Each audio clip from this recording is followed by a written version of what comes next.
In back-to-back weeks, ACC refs have played a role in keeping Miami undefeated, and Alex Donno's not even here to explain it. We better bring in the ACC Squad.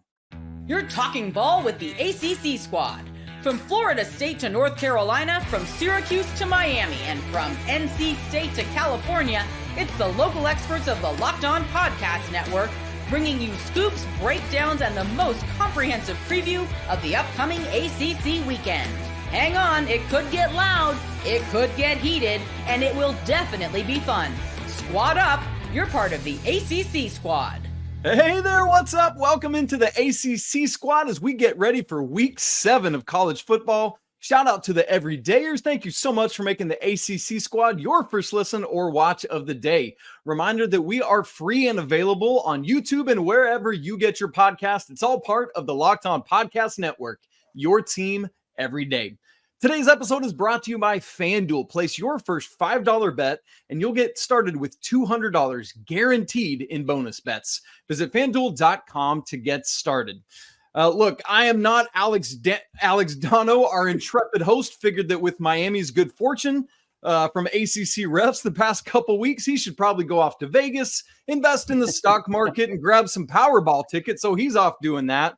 Meanwhile, I'm Isaac Shade, your consolation prize this week, and it's my job today to wrangle our merry band of ACCers. No, in all seriousness, Donno lives in Florida in the potential path of Hurricane Milton. We're recording this just behind the scenes on Tuesday, and so we actually don't know what's going to happen on Wednesday and Thursday. So as we get into this, man, to Donno and all of those who might be affected by this, our thoughts and prayers go out to all of you who might be and will be affected by Hurricane Milton, as well as we continue to think of those of you who have been affected by Hurricane Helene as well. And so, man, we are in mind of all of you. Joining me today, it's like a mini squad basketball edition because it's myself, the host of Locked On Tar Heels, Jackson Holzer of Locked On Syracuse, and JJ Jackson of Locked On Blue Devils. And so, fellas, our buddies from State can't take the heat. We don't have Dalton Pence from Louisville. Man, it's just going to be a trio of round ball today. So it was a nuts weekend of college football all around, boys. We all saw it. But where we have to start is a team that maybe should have been part of that nuts losing streak is Miami. Cam Ward and company were down 38-18 with 10 and a half minutes left and finish out at Cal on a 21-0 run, maybe aided yet again by ACC refs. Who's buying the first round, fellas? Let's get into it. So I'll buy the first round here, and I think every Miami fan is going to love what I'm going to say. Here we go. Here's the deal. And Cal fans are going to hate me, all right? Sorry, where in the rule book does it say you need to let up 21 points? Where is it? You let up 21 points in 10 and a half minutes. I'm supposed to feel sorry about a non-targeting call? That's what that you want to get about. You want to talk about the referees when your defense surrendered 21 points in 10 and a half minutes. That's what we're going to do here. So, yes, it was another ugly win for Miami, another come-from-behind win. And if you're obviously in the ACC, if you're a team that's looking good right now, you got to be feeling pretty good because the top horses, they don't really look as strong as you might think. All of a sudden, Miami's looking a little vulnerable. I know Clemson's looking good, but yeah, you still have those things from week 1, right? Dude, the ACC is wide open, but honestly, look, you let up 21 points in the fourth quarter. I don't feel sorry for Cal. You screwed up on defense. Tell me in the rule book where it says you need to let up 21 points. That's a fun way to look at this. Truth be told, I went to bed when it was 35-10. I thought this is over. There's no need to continue watching this. It's a game that started at 10:30 p.m. Eastern. We were talking last week on the squad. What is this going to look like the first time we see an East Coast ACC team travel west? I learned I got to hang. I'm not as young as I used to be. But to see Miami come back, I couldn't believe it at the end of the day. Jackson, I think that's a very fair perspective to talk about here. How do you let that happen if you're Cal? You've been in big games already so far this season. You're at home, by the way, as well. Advantage should go to you. And next thing you know, credit to Miami for being able to make this comeback despite whatever controversy might be out there in regards to the officiating. Yeah, I mean, because there was both the targeting call and the potential ineligible downfield call, and you had both of those. But you know what? If you take care of business like you've been doing the rest of the game, you're not in this scenario to start with. But for the Canes, man, they're living good, and they've got to feel good about things, because it always feels like in a special season, you have to dodge a couple of these landmines to get to the promised land to where you ultimately want to go. And so if Miami has been able to do this, and now they can get stuff figured out because they don't play this week, right? So they can go back to the drawing board a little bit and say, all right, what has happened these past couple weeks that's just caused us to win in at least slightly controversial fashion? Is that who we are? Are we vulnerable, like you said, Jackson? Because that's what they've shown these past couple weeks. Or are we the dominant team we've seen in other weeks? What do you guys think? I think with Miami, they are still one of the 2 top teams in the ACC. Like, I'm not trying to disrespect them, but there is now a feasible path to beat them. Like, the blueprint is there. Can you stop their offense? No, you can't. Like, they're going to score their points. They're going to score 30 plus. But I was talking about it on the podcast, which you guys are seeing this on Thursday, but on my channel on the Wednesday podcast, I was talking off air, and I was like, look, a team that wants to beat Miami, if you turn the ball or if you force a couple of turnovers on them and you can get to like 38 points, there is a feasible path to now beating them. It felt like through the first couple of weeks of this season, we were like, man, Miami's going to steamroll through this conference.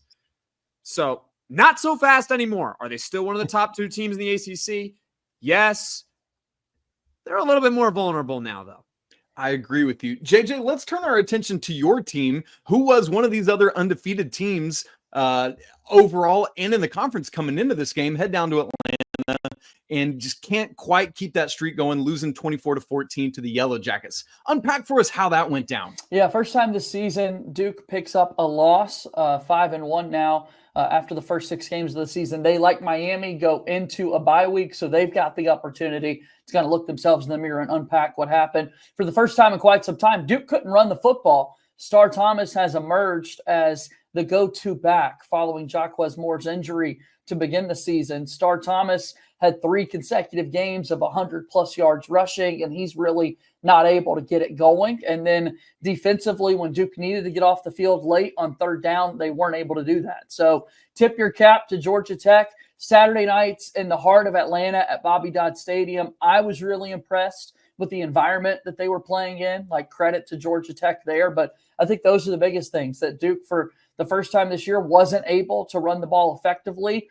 And we're seeing that Malik Murphy, it takes a little while to kind of get going. The later in the games it goes, the better he's been playing. Is that a warm-up issue that Duke's got to kind of take a look at in this off week? I think that's going to be curious, because we're also seeing week after week that completion percentage isn't looking the best for Malik Murphy, despite some of the gaudy numbers that he's had so far this year. So I'm excited for this Duke team to go to the drawing board. I think they're by far ahead of expectations. 5.5 was the over-under, guys, going into the season, and now they've got to look ahead to after the bye week, getting to play Florida State on that Friday night. Duke has never beat Florida State before. Can this finally be the year? That's the big Probably question. Florida State's terrible. This is the year to beat them. But Georgia Tech is a very, very simple team. Okay, they're going to run the football. If you can't stop the run, you're not going to beat Georgia Tech. That is exactly what happened with Duke. They could not stop the Georgia Tech running game, who had, I'm looking at it right now, 245 yards rushing. There you go. Game over. Game over. When Syracuse played them, I know I'm a Syracuse channel, but I'm going to reference them because they beat Georgia Tech. They beat them because they held Georgia Tech to under 115 yards rushing. If you can stop the run against Georgia Tech, you'll beat them. If you can't, you're going to lose. And that is exactly what happened to Duke on Saturday. Indeed. Jackson, let's turn our attention to what you guys did. The Cuse being the lone team to go out of conference over the weekend, heading to UNLV, who was ranked at the time and needing some OT to take care of business, 44-41. What went down in Sin City? Well, what happened was that you saw a team dominate the game but win in overtime. And you asked, how did they win in overtime? And no, I'm not going to blame the officials. It's not the officials' fault. Again, not the officials. 2 block punts. 2 block punts. Syracuse controlled the game. If you look at the stats, just the team stats, time of possession, passing yards, rushing, whatever it is you want to look at, Syracuse probably won it. If you look at the turnover battle, both teams had 1 turnover. So how is it a game that Syracuse controlled? They only win by 3 points in overtime. Now, granted, UNLV is a good team, but you let up 2 block punts. That is what happens. So going forward for Syracuse, you got to clean up the special teams gaffes. It's as simple as that. Next week, they got North Carolina State, right? NC State on the road. They're a favorite against that team. They should beat them. But guess what? They let up 2 block punts. They'll lose. Yeah, man. And look, we all know what a crazy critical deal special teams is to pull this thing together. I know that full well, being the host of Locked On Tar Heels, who have struggled with allowing blocked punts this season. So I feel that pain. Now, look, we've talked about Florida State yet again, how terrible they are. And Clemson kind of sliding into being this sneaky good team who we had written off after week 1, getting blitzed by UGA. But here they are yet again. And I know, again, it's Florida State, but Clemson just keeps continuing to find a way to win. Jackson, you talked about the 2 best teams in the ACC. Is Clemson that other team that you're referencing? Of course it's Clemson. And everyone's saying that we all writ off Clemson after that first game. There was one person that did not write off Clemson, and I'm going to admit when I'm wrong, but I'm also going to tell you when I'm right. And I told you guys on the show, I was like, why is everyone writing off Clemson? Why? They lost to the number 1 team in the country. They'll be fine. They still got a ton of talent. They'll be good. This is not a sign of a program in demise. It's one really bad game. They had their F game against Georgia, and really their defense played fine. It was just their offense couldn't get anything going. Now their offense is clicking, and their schedule going forward is very, very winnable. Honestly, they might run the table. They very easily could run the table, be 11-1 heading into that ACC championship game. It's going to be very hard for them to lose. Just go look at their schedule right now and the way they're playing. Man, okay, we're going to keep our eyes on that atop the ACC. As for some other teams, we've already talked one of the North Carolina teams, but NC State and the Tar Heels, boy, they continue to struggle. We talked about that Louisville and SMU game last week, and Louisville just couldn't figure it out against the new ACC friends from Dallas. We're going to look at that, start getting ready for week 7, where 6 ACC teams are off. All of that coming up as we carry on with the ACC squad. Stay right here locked in.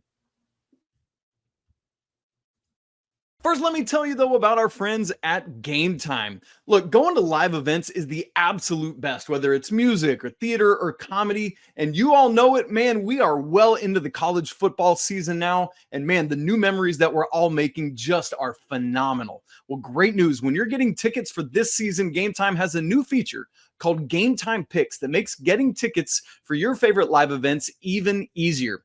What Picks does is filters out all the fluff to show you the most incredible deals on great seats so that you don't have to waste time wading through all the muck and bad seats to get you the very best.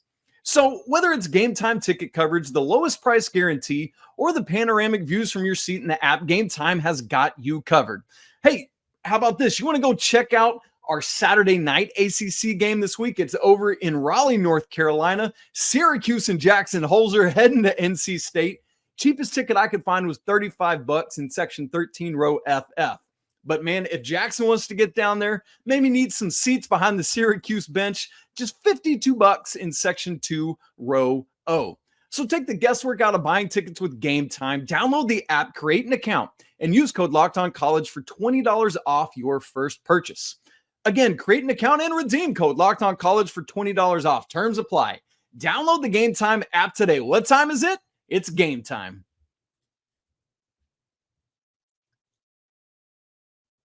Thanks again for making the ACC squad your first listen or watch of the day. We got a mini squad today. We'll call it the Three Musketeers of Round Shooty Hoops Ball. Myself, Isaac Shade, the host of Locked On Tar Heels, Jackson Holzer from Locked On Syracuse, and of course, JJ Jackson from Locked On Blue Devils.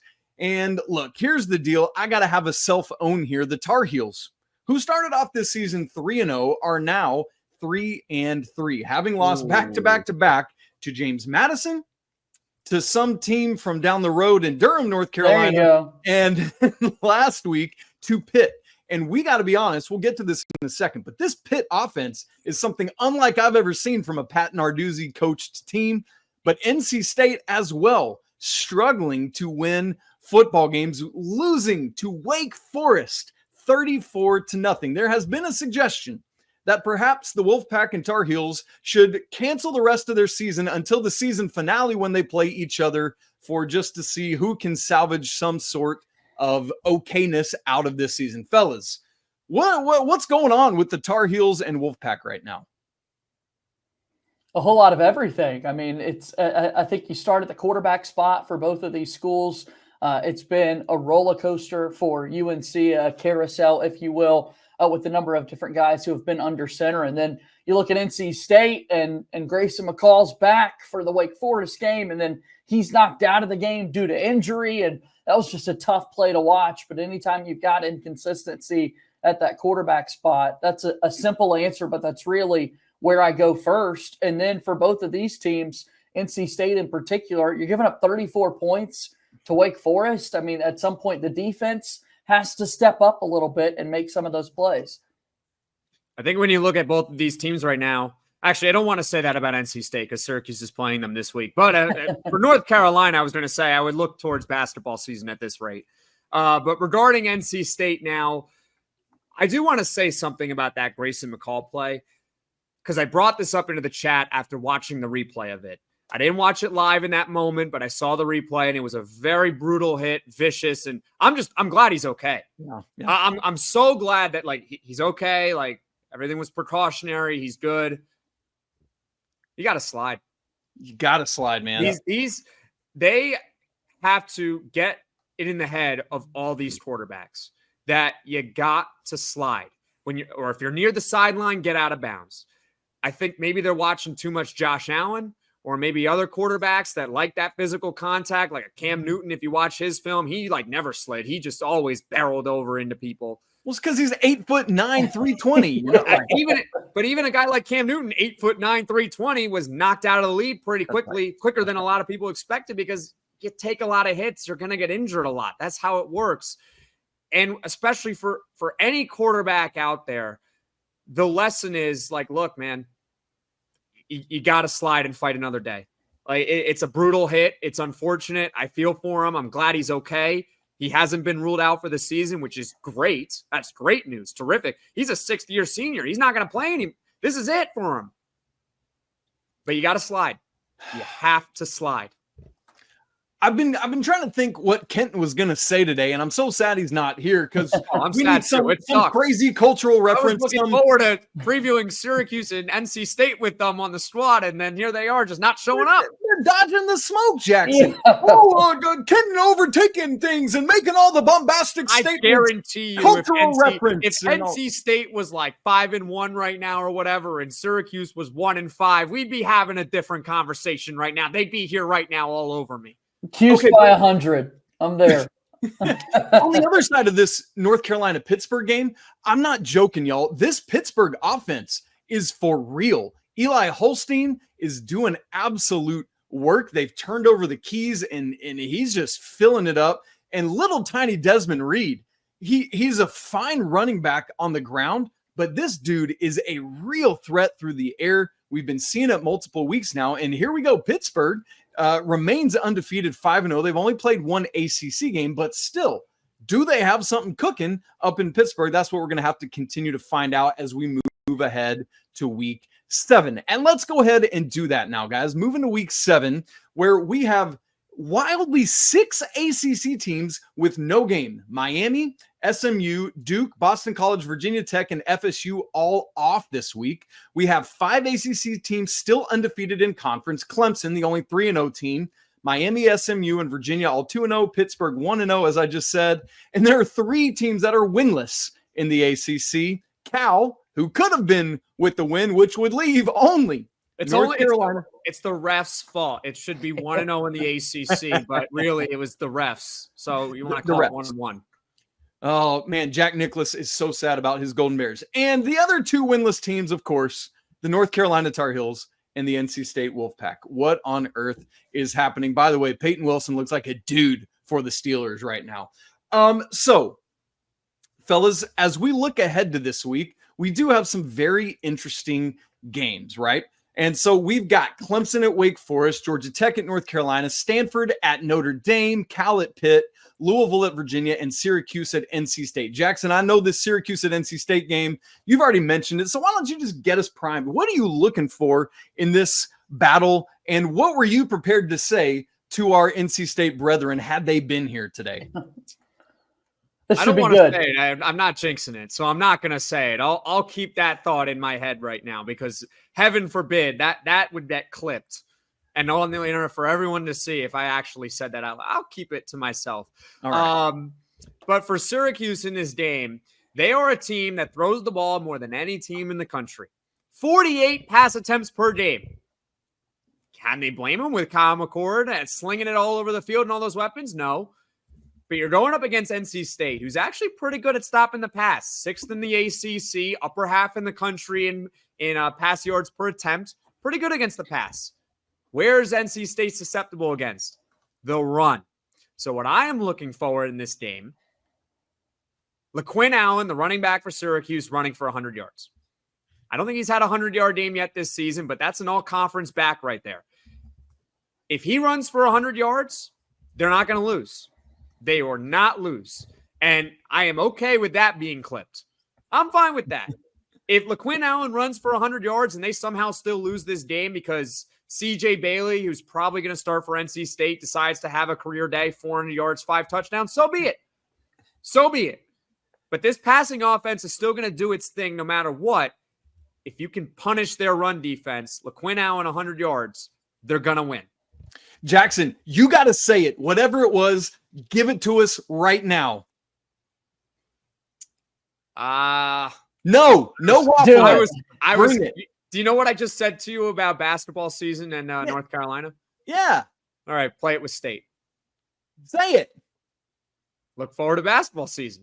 There you go. What's up? You know All what? right. And you know what? Fine. If Syracuse loses this game, we'll look forward to basketball season 2. All right. Let's There we go. Let's go. There we go. All right. You got it out of me. Fine. Basketball's the best. That's okay. Now I'm going to have every NC State fan chirping me. That's fine. Whatever. Oh, man. I don't play. I don't coach. So we look around the rest of the conference, guys. There are some interesting games, but again, there's only 6 games, one of which includes Notre Dame, obviously kind of our fake quasi-ACC member, whatever with them. Outside of that, the Syracuse at NC State game, what other game jumps out to you the most this weekend? It's hard for me to pick one, Isaac, when I'm kind of looking at these. Not the greatest of matchups, I guess. Georgia Tech, North Carolina, just to see how the Tar Heels can respond at home. Another opportunity. Can Georgia Tech keep this thing going after their big win over Duke? They've already had their bye week. What does that look like for the Yellow Jackets? And then I guess if it's Cal going on the road at Pitt, another ACC game for the Panthers to figure out whether or not they're legit. And then for Cal, can you respond to what just happened against Miami? Can you put the controversial calls behind you? To Jackson's point, can you get some stops defensively? I think that's probably the game I'm most excited to seeing how it plays out, would be that Pitt and Cal game. I'm right with you, JJ. That's the game I've got circled specifically because of what you just said, right? They've got to respond. They've got to fly back across the country, as we talked about last week with Miami, all the way to Pittsburgh. We'll see what happens with that. Maybe Marshawn Lynch can come in and they'll hand him the ball and take care of some business there. Who knows? He's just there so he won't get fined. We'll figure it out. All right. Look, where we need to get to figuring out now, is Cam Ward really in good position for the Heisman? Are there other guys who could win that from him? And what right now is the shape of the ACC playoff hopes at the midpoint of the season? We're going to get to all of that and more coming up as we wrap up this episode of the ACC Squad. Keep it locked. Hey, but first, let me tell you about our good friends at FanDuel. Hey, NFL fans, you can start the season with a big return on FanDuel. It's America's #1 sportsbook. So when you get a hunch in the middle of the game, you can check out the latest stats, view live play-by-play, and so much more on the same page where you place your bets. You'll get started with $200 in bonus bets guaranteed when you place your first $5 bet. How about some ACC regular season winner odds? Miami, as you would expect, leads the way at +140, but Clemson not far behind at +165, followed in third place by SMU at plus 500. How about that? Or if you want to look at some of the odds for this weekend, the closest we have is that game we just talked about, Pitt minus 3.5 over Cal, or NC State Jackson Holzer favored by 4.5 over Syracuse. Yikes. If you want to go get in on any of that action, go check it out at FanDuel.com. It's America's #1 sportsbook. Fellas, I want to get into a bit of a Heisman conversation here. I looked ahead at FanDuel's Heisman odds, just talking about our great partner who we just highlighted. And right now, I would not have guessed this. I want to ask you guys, having not looked at it, where do you think Cam Ward sits in FanDuel's Heisman odds right now? Second. Fourth. Behind who, Jackson? The kid from Boise State, the running back, Gene. What about you, JJ? Who would you have him behind? Gene T would be in that conversation. Travis Hunter, I think, could be up there. And then I just threw a number out there for fourth. So I can't think of a third name right now. And so player X. Okay, yes. Here's the reality. It's right in between you guys. He is third. Genty leads the way at plus 240. Travis Hunter is second, plus 320. Then comes Cam Ward at 450. Followed right behind him are Jalen Milroe from Alabama at plus 900. And then Dylan Gabriel a little bit further back at plus 1400. Here's my question to you guys. Is that the right spot right now for Cam Ward, or is he being slept on? I don't think he's being slept on. I mean, the guy, you said he was third. The guy ahead of him is Travis Hunter, who's the best all-around player in college football. Am I going to sit here and be like, that's a robbery? Right. That's a robbery. Oh, man, Cam Ward, I mean, he's so great that, he has to be above the best player in college football. Honestly, I probably would have said third if I didn't remember. If I forgot him off the top of my head, honestly. I probably would have said third. But, yeah, that's about right. Gene T is going to shatter like every FBS record there is. Like, I think he's got the Heisman on lock right now until further notice. And then Travis Hunter's the best all-around player in college football. That leaves Cam Ward at third. Is there any argument for Miami is the best team of those three, and so Cam Ward should be more highly valued? Like, where are you guys at on to the best teams go the awards and rewards? What are your thoughts about that? Who was the best team last year? Who was Georgia? it? Georgia, Michigan, right? Those were the best teams. Alabama, right? They were pretty good. Washington. Who won the Heisman? Jaden Daniels at LSU. There you go. Yeah, you go. I had to jog my memory because I was looking for, to your point, Isaac, typically I'm like, well, yeah, the best team, that's typically where the awards are going to kind of follow. But to Jackson's point, just this past year debunks all of that. And so, yeah. Why didn't Michael Penix win it? I mean, Michael Penix was flinging it around. Washington was undefeated. Exactly. He could have won it. So but the point that I'm making is that it's an individual award, right? If Boise State is 0-12, you might have a point. But to me, it's not like, Miami's undefeated. They won the ACC. They're in the playoff. But, this Gene T guy, I know he shattered every record known to man for any running back. But, oh, my God, his team went 9-3. Yeah. Right. Yeah. To me, it's an individual award. It's not the best player on the best team. It's the best player. All right. Fair. Fine. I can live with that. Okay, let's look at the ACC playoff hopes. Right now, there are 4 ACC teams ranked. SMU sneaking in at 25, Pitt at 22, Clemson and Miami both top 10 with the Tigers at 10th, Miami at 6. Guys, I mean, look, it feels like Miami and Clemson are the only ACC playoff hopes right now. Let's get back to them in a second. Is there anyone else that can sneak in? If Pitt keeps rolling, can they get up that high? What are your thoughts?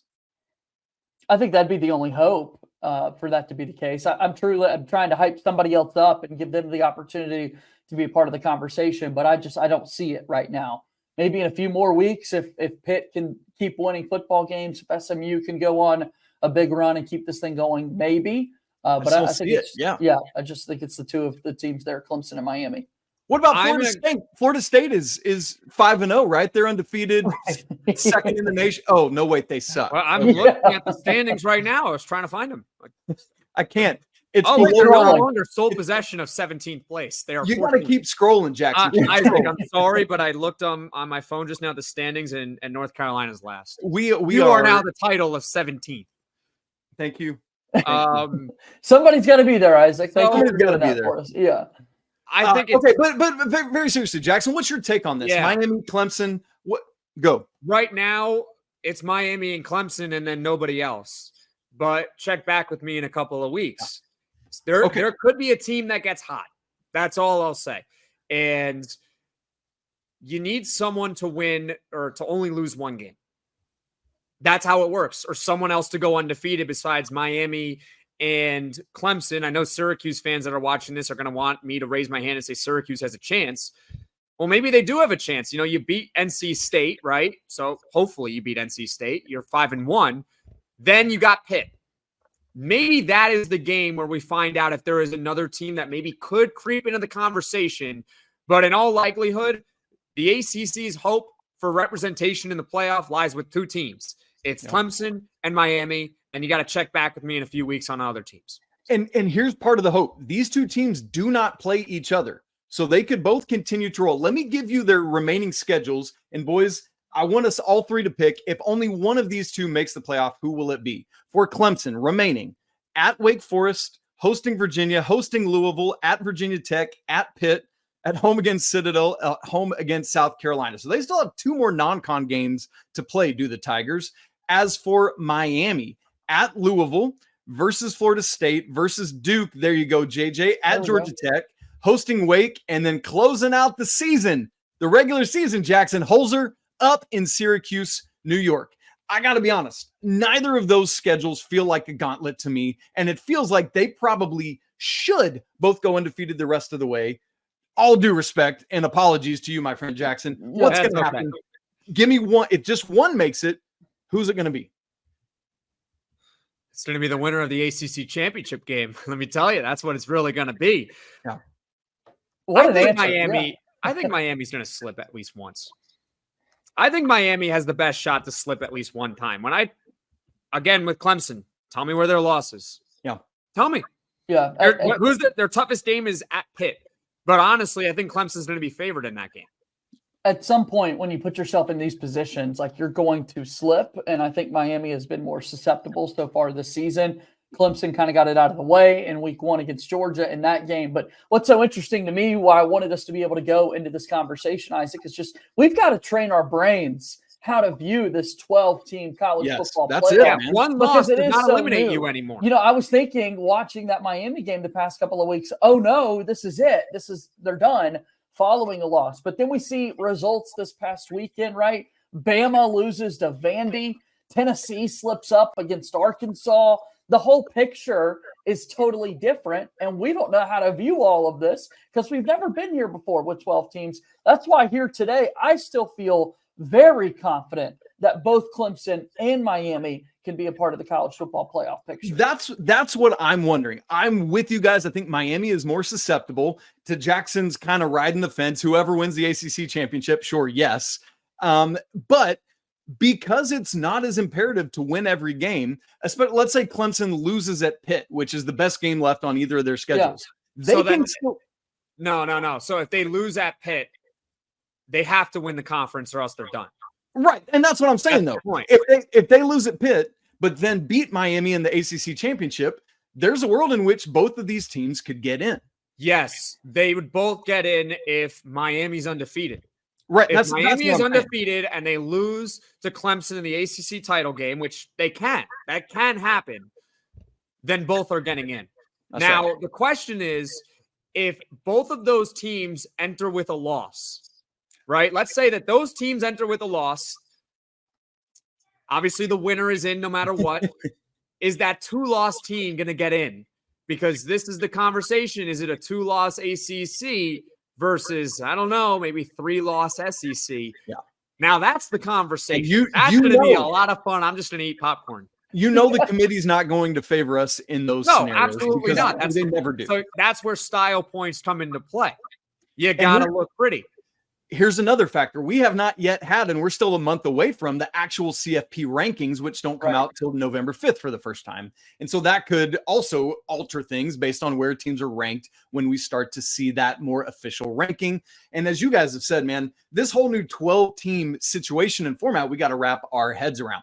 So we'll start to do that more and more the further we get into this season. We've got a slate again of just 6 games this weekend. Nothing jumping off the page in the ACC, but wackiness is bound to still happen. So we'll be watching for that. Hey, Jackson, you got to go to Raleigh and take care of these Wolfpack guys. All right. Can you do that? I hope so. All right. I'm picking them to win. I'm picking them to win.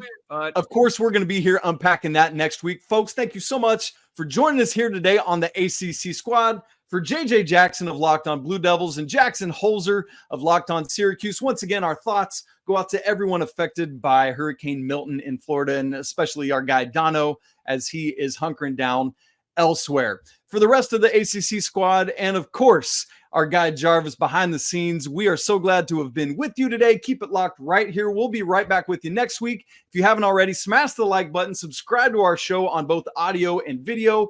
All of these shows, and of course, Locked On ACC, hosted by Donno and our guy Kenton Gibbs. May your weekend be full of chili and touchdowns. We'll talk to you again next week on the ACC Squad right here on the Locked On Podcast Network. Basketball season soon. It's almost here.